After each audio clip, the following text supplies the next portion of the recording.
मुसलमानों का दिल समाजवादी से टूट गया है। भारतीय जनता पार्टी ने हमेशा किसी भी कौम के साथ दुराव नहीं किया। डर वाला तो जमाना चला गया, अब तो बिल्डोजर के नाम पर वोट मिलेगा। मैनपुरी की जनता ने उनको चौखट जाने के लिए मजबूर कर दिया। हर हालत में डिम्पल को हराएंगे।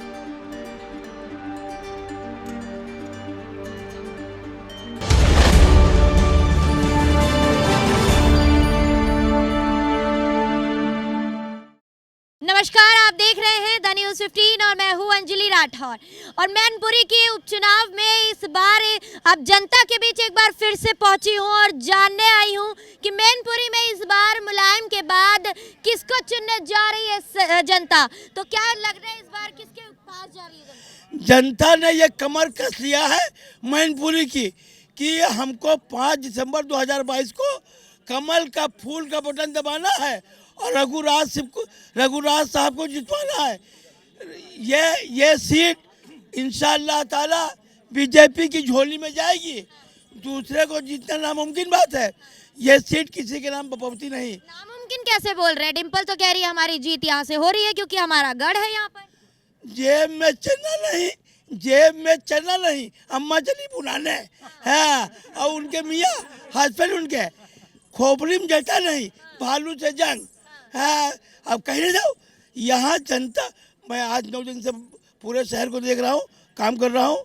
आज तो मैं रेल पटरी में लेट गया था तो लोगों ने कहा हम वोट देंगे आप ही को, आप रेल पटरी से उठ जाओ। अच्छा, मतलब डरा कर वोट मांग रहे हैं? रेल पटरी में लेट गया, जानते नहीं गर्दन रख दिया, पुलिस ने कहा उठ जाओ, उठ जाइए। अब खैर ठीक है। अब जो है देखिए ये सीट किसी कीमत पर समाजवादी नहीं जीत सकती। ये जनता की पुकार है और जनता ये बार बार कह रही है कि हम तुम्हारे साथ हैं। हम झंडा लगा है साइकिल का, एक ने कहा झंडा में लगा है हाथी का, वोट दे कमल के फूल को। तो झंडा कोई भी लगा हुआ है, वोट कमल के फूल को आना है। हमारे आने से मैनपुरी का 75% मुसलमान बीजेपी में आ गया। लेकिन कहा जा रहा है कि मुसलमान नाराज है इस बार बीजेपी से। नहीं, वो दलाल है उनके, उन्होंने जगह जगह गली होटल चाय की दुकानों पे दलाल बिठा रखे। वो दलाल ये कह रहे हैं, जनता नहीं कह रही है। जनता उनके नाम पर थूक रही है क्योंकि मुसलमानों का दिल समाजवादी से टूट गया है। वजह दिल टूटने की वजह कि इनको हम वोट दे दें और जितवा देंगे। न ये सेंट्रल में न स्टेट में इनको वोट देने से क्या फायदा। इनको वोट देना अपने आप को जहमत में डालने बराबर है। लेकिन ये भी कहा जा रहा है कि गढ़ है और शुरू से यहाँ पर कहीं ना कहीं सपा का शासन रहा है, तो कहीं ना कहीं जनता के साथ वो ज़्यादा घुले मिले हुए हैं, जनता पर ज़्यादा भरोसा जता रहे हैं। आप इतनी कम उम्र की है, इतना कर्रा बयान पूछती हैं, बहुत कुछ आपने हासिल कर लिया। देखिए जनता जो है ये कह रही है कि सांप के बच्चे से कभी प्यार न करना। ये जनता कह रही है सांप के बच्चे से कभी प्यार न करना और 10 कदम पीछे हट के इनकी बात करना। जनता कह रही है कि सांप के बच्चे से कभी प्यार न करना और समाजवादी और कांग्रेस की बात तो कभी एतबार न करना, 10 कदम पीछे हट के बात करना। ये वो लोग हैं जिस थाली में खाते हैं उसी में छेद करते हैं और जिससे दोस्ती करते हैं उसी के पीठ पे छुरा भोगते हैं। अच्छा, क्या इस बार भाजपा मोदी लहर पर वोट मांग रही है या लोग योगी लहर पर वोट मांग रही है? दोनों ये योगी और मोदी, योगी की जीत मोदी की जीत, मोदी की जीत योगी की जीत। तो योगी और मोदी दोनों इस वक्त दीवाने हैं इस सीट के लिए और पूरा हिंदुस्तान का नेता बीजेपी का सब यहाँ पहुँच रहा है 2 रोज के अंदर इंशाअल्लाह ताला। ये बताइए योगी सरकार बनने के बाद कौन सी उपलब्धियां यूपी में दिखाई? योगी सरकार बनने के बाद और मोदी सरकार ने जितना काम आम जनता के लिए किया है, किसी भी पार्टी ने, किसी भी सरकार ने आज तक इतना काम नहीं किया है। और भारतीय जनता पार्टी ने हमेशा किसी भी कौम के साथ दुराव नहीं किया। हर व्यक्ति को, हर कौम के व्यक्ति को एक साथ समान सोचा। जैसे आप सोचिए प्रधानमंत्री आवास योजना में क्या मुसलमानों को नहीं मिला, क्या जाटवों को नहीं मिला, क्या वाल्मीकियों को नहीं मिला? समाज के हर गरीब व्यक्ति को लाभान्वित हुए हैं। जितनी भी हमारी केंद्र की और प्रदेश की योजनाएं चल रही हैं, उन सारी योजनाओं में सभी वर्गों को समान रूप से उसका लाभ मिल रहा है। इसलिए आज जनता भारतीय जनता पार्टी को बड़े आशातीत निगाहों से देखती है और इसलिए मैनपुरी में भारतीय जनता पार्टी निश्चित रूप से जीतेगी। हमारा कार्यकर्ता हर बूथ पर पूरी तरह से लगा हुआ है और जो हमारे लोग लाभान्वित हुए हैं वो स्वयं ये कह रहे हैं कि भारतीय जनता पार्टी का कोई सानी नहीं है। इन्होंने सभी वर्गों को एक स्थायी रूप से सम्मान दिया है, किसी से भेदभाव नहीं किया, इसलिए भारतीय जनता पार्टी का परचम मैनपुरी में निश्चित लहराएगा। क्या भाजपा सपा को उनके गढ़ से हटा पाएगी?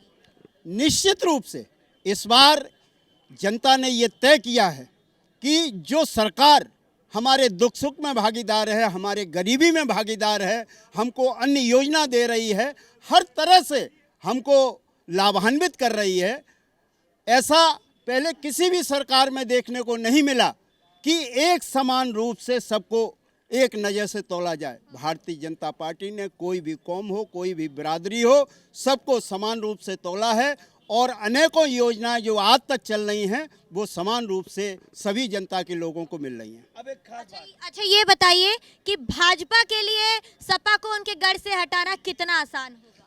ये इस समय बहुत ही आसान हो गया है, क्योंकि इसमें मैं निषाद पार्टी का जिलाध्यक्ष कप्तान सिंह कश्यप बोल रहा हूँ। क्योंकि इस समय जो हमारे समाजों पे, हमारे समाज पे जो उन्होंने अत्याचार किए थे, माननीय मंत्री जी कल्याण सिंह जी के निधन पे ना तो उन्होंने श्रद्धांजलि अर्पित की और ना ही आज तक उनके पक्ष में कभी बयान दिया। उसी तरह से माननीय केशव प्रसाद मौर्य जी, हमारे उप मुख्यमंत्री जी, जो सदन में वो क्या बुरा कह रहे थे कि यही तो बता रहे थे कि ये जो आपने बार बार कहते हो कि हमारा फीता काटा जा रहा है, तो जो फीता तो वही काटेगा जो पैसा लगाएगा। तो जिन योजनाओं को हमारी सरकार ने, गठबंधन की सरकार ने पूरा किया, तो उस पर फीता काटने का हक है नहीं है हमारी सरकार को।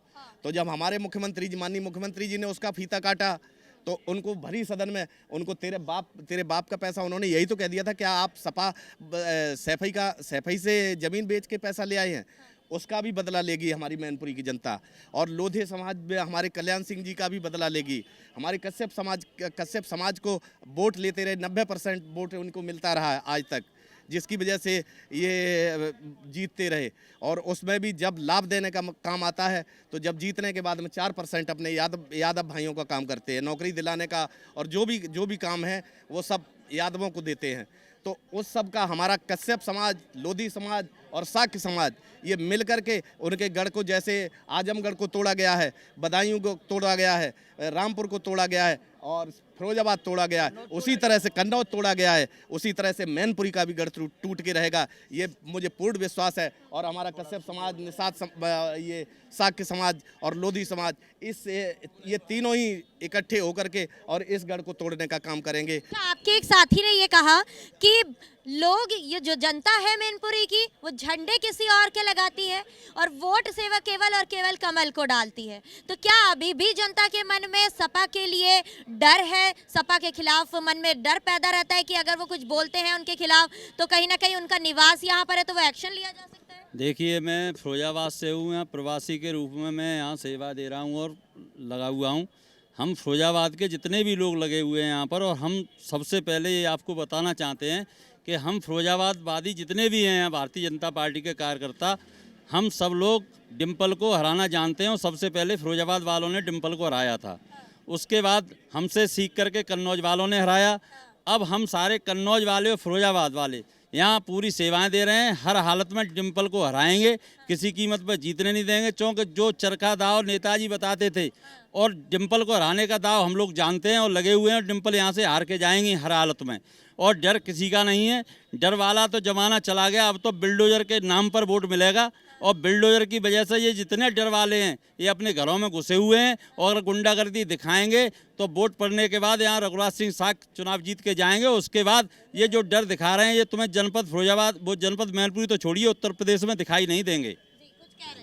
देखिए, मैं अखिलेश यादव की बात और मायावती की मुजबानी बात 30 सेकंड में कहना चाहता हूँ। गौर फरमाए, एक रोज मायावती जी गई सब्जी लेना मीनाबाद बास्केट लेके, अखिलेश दाद पहुँचे मलियाबादी सफ़ेद आम लेने। अब अखिलेश यादव ने देखा मायावती जी को और मायावती जी ने देखा अखिलेश यादव को। अखिलेश यादव बड़ा जोर चिल्लाने, अरे बुआ बड़ा गजब होएगा, और दोनों गले मिलकर रोने लगे चौराहे पर अमीनाबाद में। कहा बेटुआ क्या हो, क्या कहें बुआ इलेक्शन हार गए, जिंदगी खाक हो गई, तनख्वाह 360 हो गई। अब क्या करें? तो मायावती जी ने कहा कि बेटू अब तुम इलेक्शन कभी नहीं जीतोगे। कहीं क्यों? कहीं जब तुम साइकिल की हुकूमत रही और तुम मुख्यमंत्री रहे हो बेटा, तो तुम्हारी हुकूमत में इतना हिंदू मुसलमान राइट हुआ, इतना हिंदू मुसलमान राइट हुआ कि सब आज ही जा गए, न हिंदू बचा न मुसलमान बचा, और सब चले गए बीजेपी में। अब तुम इलेक्शन कभी नहीं जीतोगे। तो अखिलेश कहा के बोले, पुआ अगर हम नहीं जीतेंगे तो तुम भी नहीं जीतोगी। कहीं क्यों?